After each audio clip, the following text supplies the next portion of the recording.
Oke.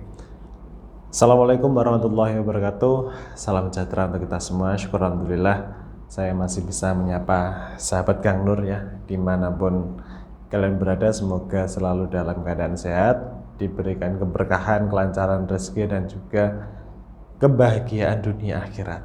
Amin ya rabbal alamin. Nah, kita berbicara soal kebahagiaan.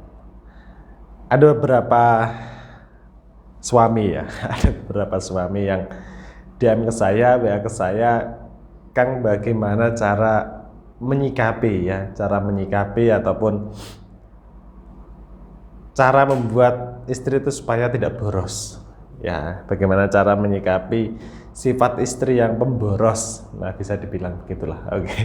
Ini sebenarnya pertanyaan yang krusial ya bagi kita, karena kadang kita itu nggak tahu ya.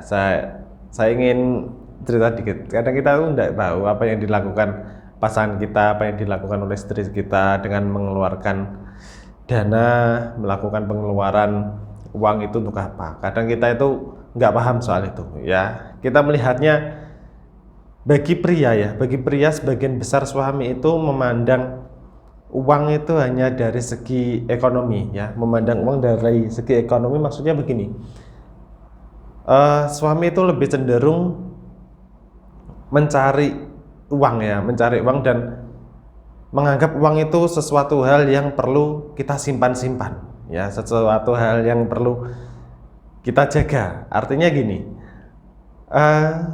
saya yakin ya, saya paham soal itu. Mencari uang itu bukan hal yang mudah ya. Bagi sebagian besar orang, mencari uang itu bukan hal yang mudah. Tapi menghabiskan uang itu sesuatu hal yang sangat mudah. Tapi kan begitu ya. Kemudian banyak yang DM ke saya, banyak yang WA, Kang, istri saya pemboros, bagaimana cara menyikapinya? Oke. Begini, kalau Anda masih dalam artian main hitung-hitungan ya, kalau Anda main hitung-hitungan sama istri, main hitung-hitungan sama orang yang kalian sayangi ya, sampai kapanpun kalian tetap akan jadi orang yang ini momok yang menakutkan, ini momok yang bisa membuat saya runtuh, yang membuat saya jatuh. Nah, jadi ada suatu kekhawatiran di situ ya. Setiap orang menjalani rumah tangga pasti ada lah yang namanya kekhawatiran. Tapi kalau kita bahasnya soal istri kita pemboros, Kang, gampang sekali mengeluarkan uang ya, gampang sekali melakukan pengeluaran. Nah, perlu kita lihat, perlu kita sadari, istri melakukan pengeluaran uang itu apakah yang kita bilang pemborosan itu apakah dengan cara istri itu menghambur-hamburkan uang, atau memang mengeluarkan pengeluaran dana, mengeluarkan pengeluaran itu memang untuk kebutuhan rumah tangga ya. Anda harus lihat dari segi itu, jangan langsung melihat belanja terus, sedikit-sedikit beli ini, sedikit-sedikit beli itu ya. Jangan seperti itu ya. Anda harus paham dulu soal kebutuhan ya, kebutuhan istri, kebutuhan anak, kebutuhan rumah tangga, bahkan kebutuhan kalian sendiri ya. Caranya begini, supaya Anda tidak menjadikan ini sebuah beban ya. Begini, ini tips dari Kang Nur yang selalu Kang Nur terapkan dalam rumah tangga. Ketika Anda ikhlas ya, ketika Anda sabar, ketika Anda melakukan semua itu dengan rasa yang gembira, rasa yang senang, tanpa ada yang namanya suatu beban ya.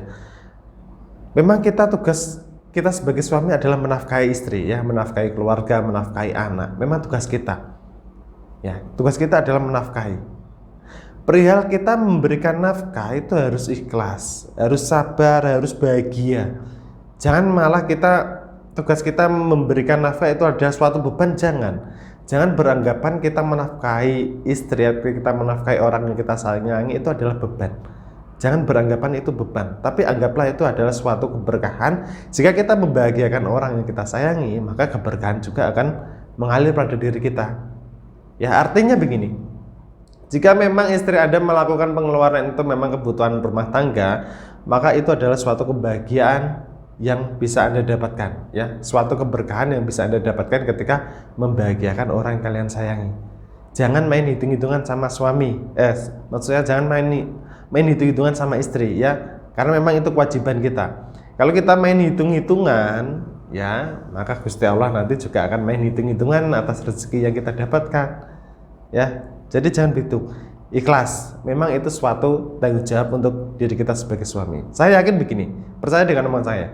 Ketika kalian membahagiakan orang yang kalian sayangi, ya, ini harus dipegang. Dan ingat ya, ketika kalian membahagiakan orang yang kalian sayangi, maka segala beban apapun yang itu memang ada di pundak kita, ya, sebagai suami, itu akan terasa ringan. Ya, tidak ada beban di situ. Karena apa? Berkah yang mengalir dari doa-doa istri kita, ya, berkah yang mengalir dari doa anak kita, doa orang-orang yang kita sayangi. Nah, itu akan membuat diri kita mudah rezeki, mudah dalam karir, mudah dalam keberuntungan dan lain sebagainya.